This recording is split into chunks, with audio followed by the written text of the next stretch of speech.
নমস্কার, দেখছেন রিপাবলিক বাংলা। আমি বিশাখা নিয়ে এসেছি এবার জমবে খেলা, এবং খেলা তো জমে গিয়েছে কারণ ভোট একেবারে দোরগোড়ায়। এবং এই মুহূর্তে আমি যেখানে রয়েছি সেটা হলো ভবানীপুর বলতেই 2026-এর বিধানসভা নির্বাচনের একেবারে হটস্পট, এপিসেন্টার, বা যেখান থেকে লড়াইটা সব থেকে বেশি করে ঘনীভূত হয়েছে। কারণ এখানে মমতা বন্দ্যোপাধ্যায় বনাম শুভেন্দু অধিকারী, এবং এখানে আর কিছুক্ষণের মধ্যেই শুভেন্দু অধিকারী আসছেন প্রচারে।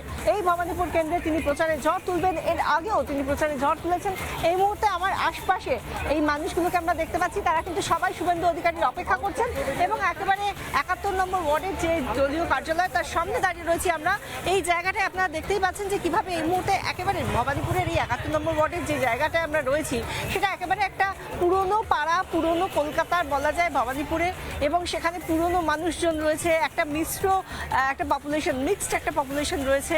সেখানে বাঙালিরা রয়েছেন, অবাঙালিরা রয়েছেন, মারওয়াড়ি সম্প্রদায়ের মানুষ রয়েছেন, পাঞ্জাবিরা রয়েছেন, এবং সব মিলিয়ে এখানে এবারে ভোট যেভাবে একটা প্রেস্টিজ ইস্যু হয়ে দাঁড়িয়েছে, একটা প্রেস্টিজ ভোট হয়ে দাঁড়িয়েছে, সেই জায়গা থেকে আমরা সত্যি এবার বলতে পারি যে হ্যাঁ, এই ভবানীপুর কেন্দ্র থেকেই জমে গেছে খেলা।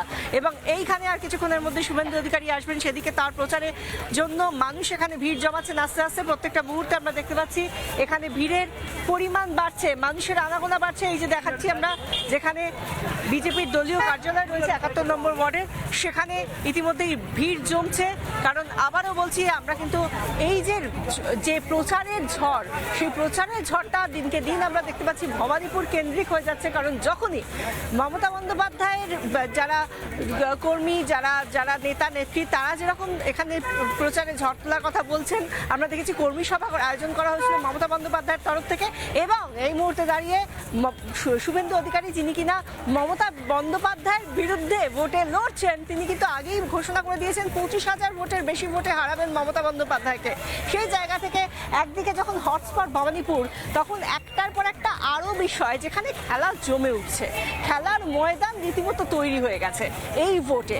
সেই একটার পর একটা বিষয় এই মুহূর্তে দাঁড়িয়ে যেগুলো সত্যি হট টপিক, খেলা জমে যাওয়ার হট টপিক, সেগুলো আমরা দেখাচ্ছি একটা একটা করে। প্রথমেই আমরা যেটা দেখতে পেলাম দিনভর, যেখানে আমরা দেখলাম যেখানে তৃণমূল যাচ্ছে প্রচারের জন্য, সেখানে তারাই বিড়ম্বনায় পড়ছে রীতিমতো। কারণ তারা যখন মানুষের কাছে যাচ্ছে, তখন মানুষ তাদের কাছে খতিয়ান চাইছে। অবশ্যই এতদিন ধরে তো সময় দিলাম, 5 বছর ধরে তো সময় দিলাম, কার্যত 15 বছর ধরে রাজ্য শাসন করেছেনটা কি, আমাদের দিয়েছেনটা কি, আমার জল, আমার রাস্তাঘাট, আমার সেতু, এগুলো কোথায়? কিছুই তো পাইনি। সেই সমস্ত জায়গাগুলো আমরা দেখতে পাচ্ছি, সেই ছবিগুলো দেখতে পাচ্ছি, এক একটা মুহূর্ত হয়ে আমাদের সামনে উদাহরণ হয়ে সামনে দাঁড়াচ্ছে। আর এর পাশাপাশি এই মুহূর্তে আমরা সরাসরি নজর রাখবো শুভেন্দু অধিকারী সাংবাদিক বৈঠক করছেন। কি বলছেন শুভেন্দু, শুনুন।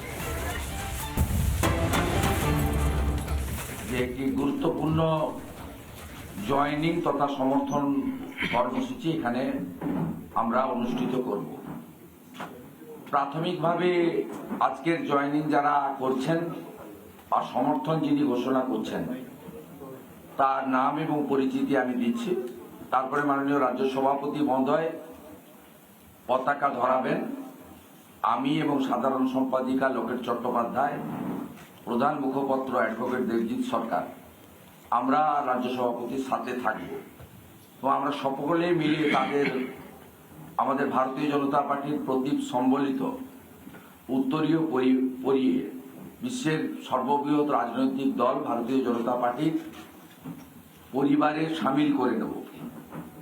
তারপরে আপনাদের যদি এই সংক্রান্ত কোনো প্রশ্ন থাকে, আপনারা রাজ্য সভাপতি মহোদয়কে করবেন। আর যারা যোগ দিলেন তাদেরকেও সংক্ষিপ্তভাবে আপনাদের একাধটা প্রশ্ন করতে পারেন। কিন্তু যেহেতু মাননীয় বংশীবর্ধন বর্মনকে আবার বাগডোগরা ফিরে দিতে হবে উত্তরবঙ্গে, তাই আমরা অনেক প্রশ্ন হয়তো নিতে পারব না। আমি প্রথমেই পরিচয় করিয়ে দিই। উত্তরবঙ্গে উন্নয়নের জন্য যিনি লড়াই করেছেন, বিশেষ করে কোচবিহার এবং সামগ্রিকভাবে আমাদের মালদা থেকে শুরু করে আলিপুরদুয়ার পর্যন্ত আমাদের রাজবংশী সমাজের জন্য, উত্তরবঙ্গের জন্য যিনি অনেক দমন পীড়ন সহ্য করে একাধিক বছর জেল খেটেছেন, খুব সংগ্রামী নেতা মাননীয় বংশীবর্ধন বর্মন মহোদয়, তিনি তার যে সংগঠন রয়েছে কোচবিহার রিলেটেড সংগঠন হলেও উত্তরবঙ্গের প্রভাব রয়েছে সব জেলাগুলিতে, তিনি এতদিন তৃণমূল কংগ্রেসকে সমর্থন করে আসতেন 2016 সাল থেকে অদ্যাবধি লাস্ট লোকসভা নির্বাচন পর্যন্ত। তিনি ইতিমধ্যে মাননীয় শ্রমিক ভট্টাচার্য সভাপতি, মাননীয় ভূপেন্দ্র যাদবজি আমাদের নির্বাচন প্রভারী, সর্বোপরি আমাদের সর্বভারতীয় নেতা স্বরাষ্ট্রমন্ত্রী অমিত শাহজির সঙ্গে তার আলাপ আলোচনা হয়েছে। তার রাজবংশী সমাজ এবং উত্তরবঙ্গের উন্নয়নের জন্য বেশ কিছু প্রস্তাব রেখেছেন, যা ভারতীয় জনতা পার্টি আগামী দিনের সংকল্পপত্রে গুরুত্ব সহকারে সেগুলো বিবেচনা করবে। এই প্রতিশ্রুতি সর্বোচ্চ নেতৃত্ব স্তরে দিয়েছে। তারপরে ব্যক্তিগত চাওয়া পাওয়া নেই, তিনি ভোটে লড়বেনও না। এখানে ভারতীয় জনতা পার্টির কাছ থেকে তিনি কিছু চানও নি। তিনি তার সমাজ এবং উত্তরবঙ্গের জন্য কিছু কথা বলেছেন, সেটা আমরা বিবেচনা গ্রহণ করেছি, যুক্তিসঙ্গত প্রস্তাব। দ্বিতীয়, এই সংগঠনেরই আমাদের অন্যতম নেতা এবং বশীবদন বর্মন মহোদয় সংগঠনের অন্যতম বড় পদাধিকারী গিরিজা শঙ্কর রায় মহোদয়, রাজবংশী আন্দোলনের আরেক মুখ, তিনি আজকে ভারতীয় জনতা পার্টির পরিবারে যুক্ত হচ্ছেন। অর্ঘ্য রায় প্রধান দীর্ঘদিনের এমএলএ ছিলেন মেখলিগঞ্জে এবং নানাবিধ সাংগঠনিক কাজে তিনি তৃণমূল কংগ্রেসের সঙ্গে দীর্ঘদিন ছিলেন। ব্লক যুবর প্রেসিডেন্ট থেকে জেলা যুবর প্রেসিডেন্ট, জেলার মূল কমিটির সহসভাপতি থেকে সাধারণ সম্পাদক, রাজ্য কমিটির সদস্য, একাধিক পোস্ট রয়েছে। আপনারা জানেন, শুধু অর্ঘ্য রায় প্রধান নয়, তার পিতৃদেব প্রাক্তন সাংসদ অমর রায় প্রধান, তিনিও উত্তরবঙ্গে অত্যন্ত শ্রদ্ধেয় মানুষ। তার যোগদান, সহজ সরল জীবনযাপন, সততা নিষ্ঠা শ্রদ্ধার সঙ্গে সকলে এখনো সম্মান করে। তিনি আজকে আমাদের পরিবারে আসছেন। তিনি মেখলিগঞ্জে ভারতীয় জনতা পার্টির ঘোষিত প্রার্থী দধিরাম রায়ের পক্ষে কাজ করবেন, সমগ্র উত্তর কোচবিহারে কাজ করবেন। গতকাল উনার সঙ্গে মাননীয় রাজ্য সভাপতি শ্রমিক ভট্টাচার্যের নির্দেশে আমি কথা বলেছি দধিরাম রায়ের সঙ্গে। তিনি জলপাইগুড়ি জেলার সভাপতি আমাদের শ্যামল রায়, আমাদের সাধারণ সম্পাদক বাপি গোস্বামী, তারাও তাকে বিজেপি পরিবারে যুক্ত করার জন্য স্বাগত জানিয়েছেন। এবং তার সঙ্গে মেখলিগঞ্জ ব্লক তৃণমূল যুব কংগ্রেসের সভাপতি বাপ্পা মন্ডল ভাই এসেছেন অর্ঘ্যর সঙ্গে, অর্ঘ্যর সহযোগী ভাতৃপতি, তাকেও আমরা বিজেপি পরিবারে সামিল করছি।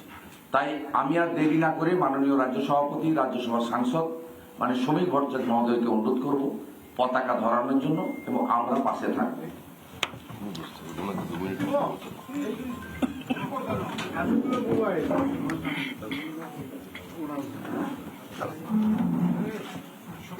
वंदे मातरम, वंदे मातरम, बीजेपी जिंदाबाद, बीजेपी जीवतंग, नरेंद्र मोदी जिंदाबाद, भारत माता की जय, भारत माता की जय, वंदे मातरम, वंदे मातरम, वंदे मातरम।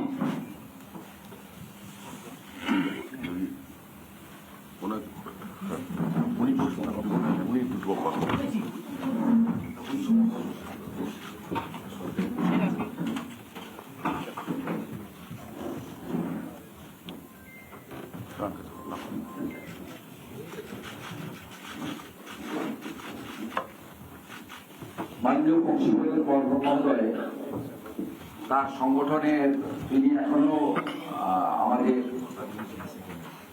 রাজবংশী ভাষা একাডেমি ডেভেলপমেন্ট বোর্ডের চেয়ারম্যান আছেন। নির্বাচন বিধি চলছে, সরকারি পোস্ট। তিনি সমর্থন ঘোষণা করছেন ভারতীয় জনতা পার্টিকে। তার সপক্ষে তিনি একটি দুটি কথা বলবেন, প্রশ্ন যা নেওয়ার সুবিধা নেবেন।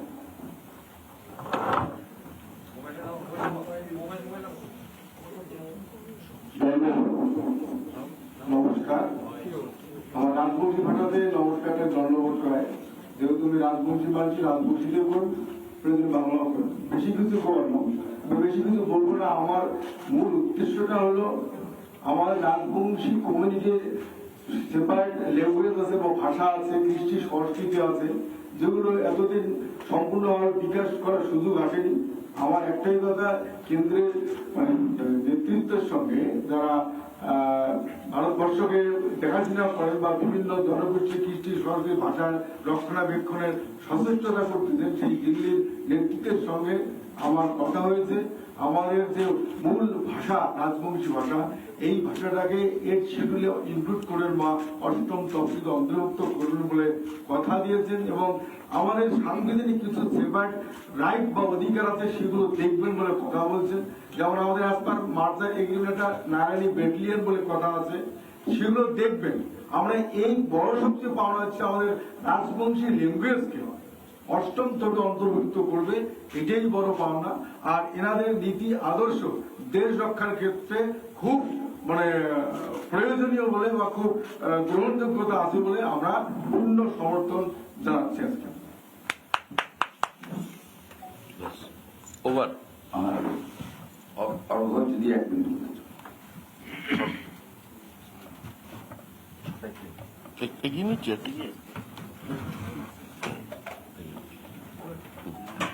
সংখ্যা বলো বাকি এটা দেখে একটু নমস্কার। আজকে নমস্কার। আজকে আমাদের যে দলের সঙ্গে যুক্ত হলাম, আরেকটি দলে ছিলাম, যে দুর্নীতির সঙ্গে যেভাবে সমঝোতা করে একটি দল চলছে তার সঙ্গে মানাতে পারলাম না। সঙ্গে বলুন আপনার একদম সেই বলছি, বিভিন্ন জায়গায় বিভিন্ন দুর্নীতির সঙ্গে যারা যুক্ত তারা যখন এই দলের সঙ্গে সম্পৃক্ত হয় তখন সেখানটাতে আর কোনো রাজনীতি থাকে না, মানুষের কাছে জবাবদিহি দেওয়ার মতো কোনো জায়গা থাকে না। তাই আজকে আমি শুভেন্দুদা এবং শ্রমিকদার হাত ধরে, এবং লকেট দিয়ে আছেন, তাদের হাত ধরে আজকে এই দলে যুক্ত হলাম। আমি শ্রমিকদাকে বললাম যে আপনার পড়াশোনা আমি যখন বিধায়ক ছিলাম তখন দেখেছি, আপনার কাছে এসে আরো অনেক কিছু জেনে যাব, ছাত্র হিসাবে থাকবো। আর শুভেন্দুদার সঙ্গে আমার দীর্ঘদিনের সম্পর্ক, দীর্ঘদিনের সেই নন্দীগ্রাম আন্দোলন থেকেই দাদার সঙ্গে আমার সম্পর্ক। আজকে দাদার আশীর্বাদ চেয়েছি, তাই দাদাকে সামনে রেখেই আজকে এই দলে সম্পৃক্ত হলাম। আগামী দিন আমি আশা করব এই পরিবারে, পৃথিবীর সবচেয়ে বড় পরিবার ভারতীয় জনতা পার্টি, সেই পরিবারে সম্পৃক্ত হতে পেরে আমি নিজে গর্ববোধ করছি যে না, আমি আজকে একটি মূল্যবান সিদ্ধান্ত নিয়েছি। ধন্যবাদ সবাইকে। আমি শ্রমিকদা প্রশ্ন নেবেন, তার আগে বলি মাননীয় মমতা বন্দ্যোপাধ্যায়, যিনি কিছুদিনের মধ্যে প্রাক্তন মুখ্যমন্ত্রী হবেন, তিনি সম্ভবত উত্তরবঙ্গে আছেন। আমি শ্রমিকদা এবং পশ্চিমবঙ্গ বিজেপি পরিবার ওনাকে আজকে এই উপহারটা দিলাম উত্তরবঙ্গ। শ্রমিকদা বলুন। ছেড়ে দাও। সব দলকে বলছি একটা রাজনৈতিক দলের শাসনের বিরুদ্ধে আন্দোলনে নামুন, কে বাম কে ডান সেটা বলে যান, আমার পক্ষে থাকতে হবে না, এই ব্যবস্থার বিরুদ্ধে লড়াইতে নামুন। এই মুহূর্তে পশ্চিমবঙ্গে যে পরিস্থিতি তৈরি হয়েছে সেটা হচ্ছে মমতা বনাম জনতা। তৃণমূল কংগ্রেসের লড়াই মামাটি মানুষের বিরুদ্ধে, আর মানুষের লড়াই তৃণমূল কংগ্রেসের বিরুদ্ধে। মুখ্যমন্ত্রী দেবতাদের দরজায় দরজায় ঘুরেছেন, কিন্তু গণদেবতার সিদ্ধান্ত নিয়ে ফেলেছেন যে 2026-এর নির্বাচন তৃণমূলের বিসর্জন। তৃণমূল চলে গেছে, এখানে যে সরকার রয়েছে সেটা জীবন্ত জীবাশ্ম। আর শেষ কয়েকটা দিন কিছু তীর্যক বাক্যবান, কিছু অসাধু আক্রমণ বিজেপির উপরে চলবে। সাংবিধানিক ব্যবস্থা, সাংবিধানিক পরিকাঠামো, যুক্তরাষ্ট্রীয় ব্যবস্থা, সাংবিধানিক সংস্থা, এমনকি দেশের রাষ্ট্রপতির উপরও আক্রমণ চলবে। যতক্ষণ তৃণমূল কংগ্রেস ক্ষমতায় আছে তা থাকবে, কিন্তু পশ্চিমবঙ্গের মানুষ এই অভিশাপ থেকে মুক্তি পেতে চায় এবং তারা পাবে। মুখে না বললেও কি সমর্থন চাই না, কিন্তু বামেদের বা বাকি দলগুলির সমর্থন চাইছেন? তৃণমূল কংগ্রেসের কোন বক্তব্যের কোন প্রতিষ্ঠা এই মুহূর্তে পশ্চিমবঙ্গের মানুষের কাছে নেই। তৃণমূল গৃহীত, পরীক্ষিত এবং পরিত্যক্ত। তৃণমূল মানুষের বিশ্বাসের সঙ্গে প্রতারণা করেছে, তৃণমূল মেধাকে প্রতারিত করেছে, তৃণমূল জমির পাট্টা গরিব কৃষকদের থেকে কেড়েছে, তৃণমূলের কারণে আলু চাষি আত্মহত্যা করছে। এই সরকারটা কৃষক বিরোধী সরকার, শ্রমিক বিরোধী সরকার, এই সরকার শিল্প বিরোধী সরকার, এই সরকার শিক্ষা বিরোধী সরকার। তো মানুষ জীবনের সর্বক্ষেত্রে যে রাজনৈতিক দলটা দুর্নীতির সঙ্গে সমর্থক হয়ে গেছে, আমার মনে হয় না তাদের আর পশ্চিমবঙ্গে ক্ষমতায় রাখার প্রয়োজন আছে বলে কোনো মানুষ মনে করছেন। বিমানবন্দর থেকে কাগজ দিয়ে বলছেন যে নির্বাচন কমিশনের নোটিফিকেশন, সেখানে বিজেপির প্রতীক, তার চিহ্ন রয়েছে এবং পলিটিক্যাল মিস্টেক নাকি পলিটিক্যাল ইন্টেনশন। ও সব ছাউল কি আছে? কালকে আমি একটা যদি মুখ্যমন্ত্রীর প্যাড কোনো জায়গা থেকে জোগাড় করে একটা বিজেপির ছাপ মেরে এগুলো শিশু সুলভ ব্যাপার। এইগুলো থেকে কোনো মানুষের থেকে কিছু গ্রহণ করবে না। মুখ্যমন্ত্রীর কাছ থেকে এগুলো প্রত্যাশা করা যায় না। এতদিনের একজন যার রাজনৈতিক রাজনৈতিক ব্যক্তিত্ব, 3 দিন বারের মুখ্যমন্ত্রী, তিনি আজকে এই কাগজ নিয়ে কি রাজনীতি করবেন? এটা কাগজের রাজনীতি নয়, এই রাজনীতি মানুষের মনের রাজনীতি। সেখানে আর উনি নেই।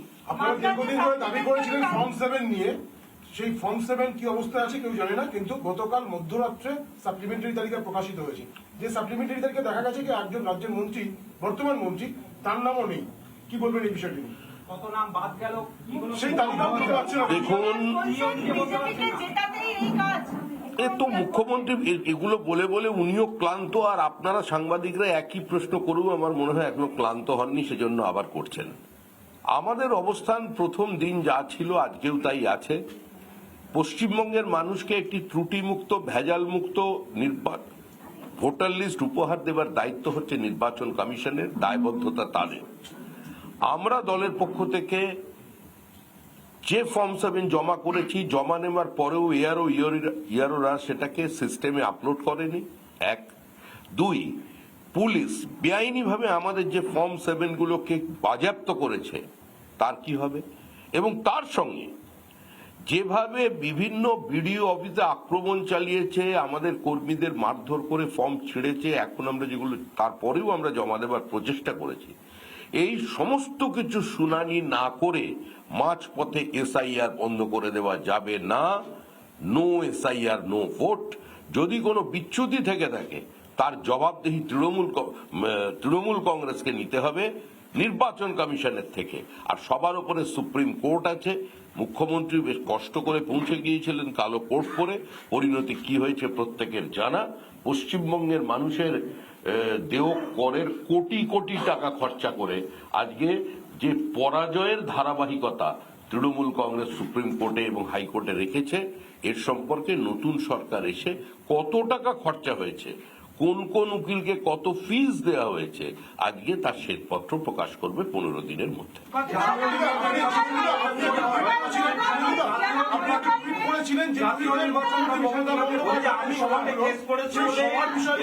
আরে দুজন বলবো কি করে? ওনার পাঠ শেষ করুন, এক আধটা থাকলে আমি দেবো। শ্রমিক ডাকে যা বলছো।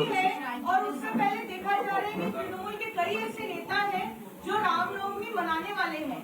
चुनाव से पहले क्या हिंदू वोट पाने की कोशिश की जा रही है? अरे मन में राम, तन में राम, रोम रोम पर राम रे, राम सुमिरले ध्यान लगा दे, छोड़ जगत की काम।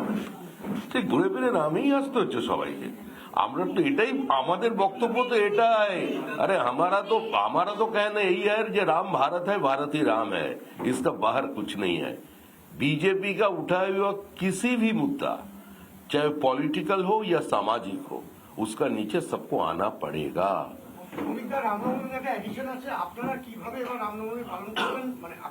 সেটা আপনারা দেখতে পাবেন, আপনারা তো রাম আর বিজেপিকে সমর্থক করে দিয়েছেন। আমরা খুশি। আমাদের সঙ্গে যে রামের নাম সম্পৃক্ত হয়ে গেছে তাতে আমরা খুশি। আর বাঙালি তো রামকে নিয়ে চিরকাল আছে। রামের অকাল বোধনের দুর্গা পুজোই তো আমাদের পুজো। রামের রঘুপতি রাঘব রাজা রাম লিখতে তো একবারও কাজী নজরুল ইসলামের অসুবিধা হয়নি। মুখ্যমন্ত্রীর অসুবিধা কোথায়? হ্যাঁ, ওনার অসুবিধা হচ্ছে উনি রামধেনুটাকে বদল করে রংধেনু করে দিয়েছেন। গীতাঞ্জলির বদলে আমরা কথাঞ্জলি পেয়েছি, গীতবিতানের বদলে আমরা কবিতা বিতান পেয়েছি। আমরা সব দেখেছি, মানুষ এগুলো দেখে নিয়েছে। আবার এটাও বলা হয়েছে যে দুর্গা ঠাকুরকে পপুলার করলো কে, মানে এক ভারত পৃথিবীতে ছড়িয়ে দিল কে, তৃণমূল কংগ্রেস আবারকে। আমরা শুনেছি এটাও যে দেবাদিদেব মহাদেব স্বয়ং কৈলাস পর্বত থেকে স্পিড পোস্টে নবান্নে চিঠি পাঠিয়ে তার এই বউয়ের এত বড় সম্মানের জন্য তিনি কৃতজ্ঞতা প্রকাশ করে ফেলেছেন। তো এটা চলবে, তৃণমূল যতদিন থাকবে এগুলো চলবে। এখন দেখতে পাচ্ছেন পাহাড় থেকে সাগর পর্যন্ত একটাই কথা, তৃণমূলের বিসর্জন।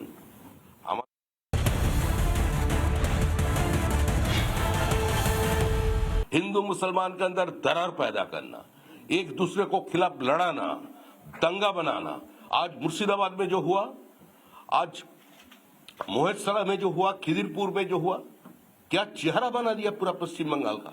सीमावर्ती सारे जिला का जनसंतुलन बिगड़ गया। ये राजवंशी का भी जमीन छीन रहे हैं, आदिवासी का जमीन छीन रहे हैं, भारत का जमीन छीन रहे हैं। अगर आओ बांग्लादेश से आओ तो साथ करके जमीन लेके आओ।